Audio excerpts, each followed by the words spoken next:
हजारों साल पहले की बात है, जब सांदीपनी ऋषि का पावन गुरुकुल जंगलों के बीच गूंजता था। इसी पवित्र भूमि पर दो अलग स्वभाव के बालकों की मुलाकात हुई। एक थे सांवले सलोने, हमेशा मुस्कुराने वाले श्री कृष्ण, और दूसरे थे अत्यंत शांत, सीधे और सरल स्वभाव के सुदामा।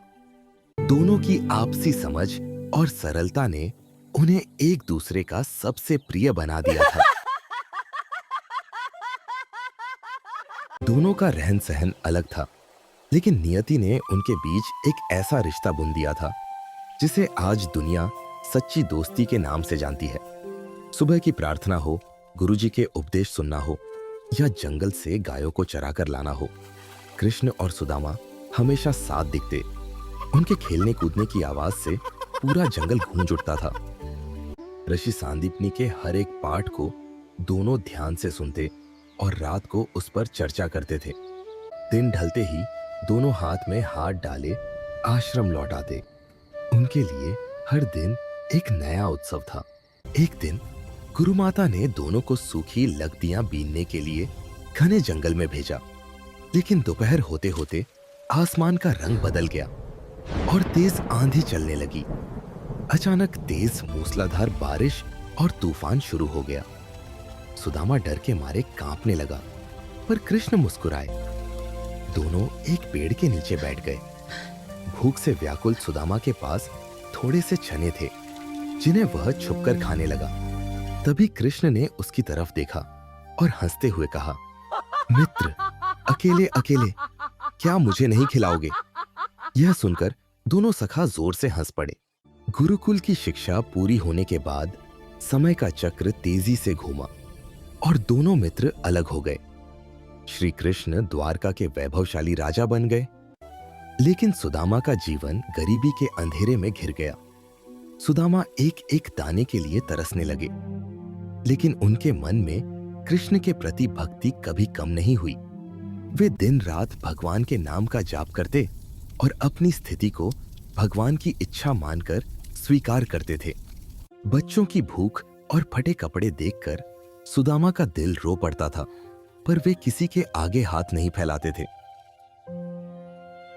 एक दिन बच्चों का रोना देखकर उसकी पत्नी ने कहा, आपके मित्र कृष्ण अब राजा है, आप एक बार उनसे मिल क्यों नहीं आते? पहले तो सुदामा ने मना कर दिया, क्योंकि वह अपनी पवित्र दोस्ती को कभी किसी स्वार्थ से नहीं जोड़ना चाहते थे। लेकिन पत्नी के बार बार आग्रह करने पर वे तैयार हो गए। अब समस्या थी कि राजा के घर खाली हाथ कैसे जाएं? घर में कुछ न था तो पत्नी ने पड़ोस से थोड़े से चिवड़े मांगे और उन्हें एक पुराने फटे कपड़े में बांध दिया। वही छोटा सा उपहार और मन में यादें लेकर सुदामा नंगे पैर ही द्वारका की ओर चल पड़े। रास्ते भर सुदामा के मन में सिर्फ एक ही डर था, क्या इतने सालों बाद कृष्ण मुझे पहचान पाएंगे?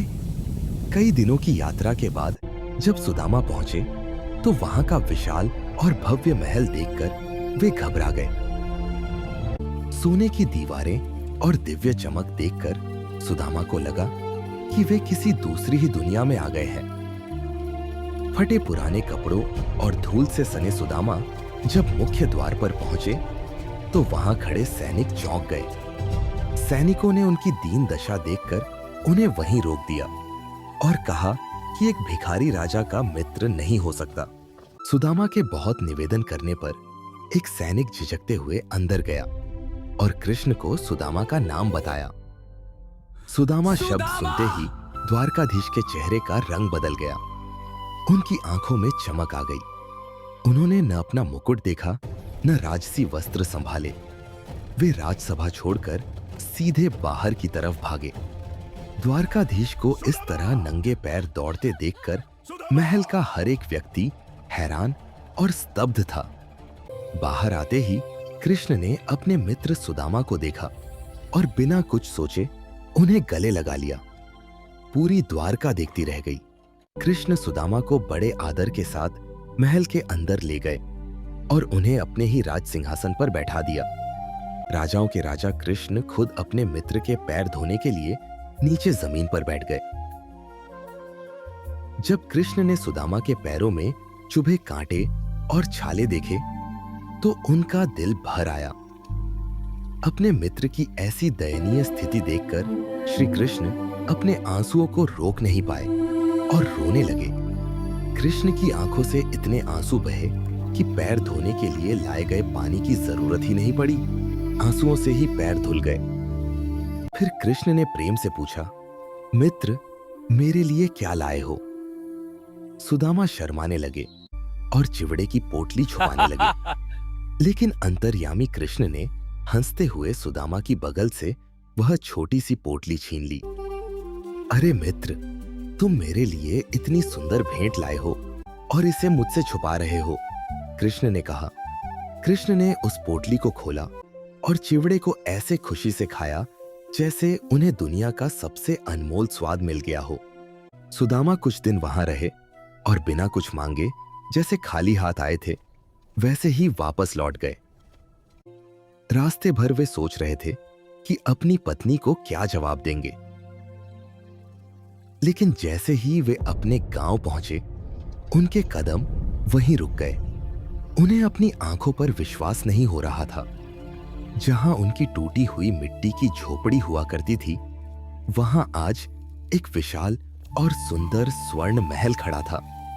सुदामा समझ गए कि यह सब कृष्ण का प्रेम है। सच्ची मित्रता कभी धन दौलत नहीं देखती, केवल मन का भाव देखती है।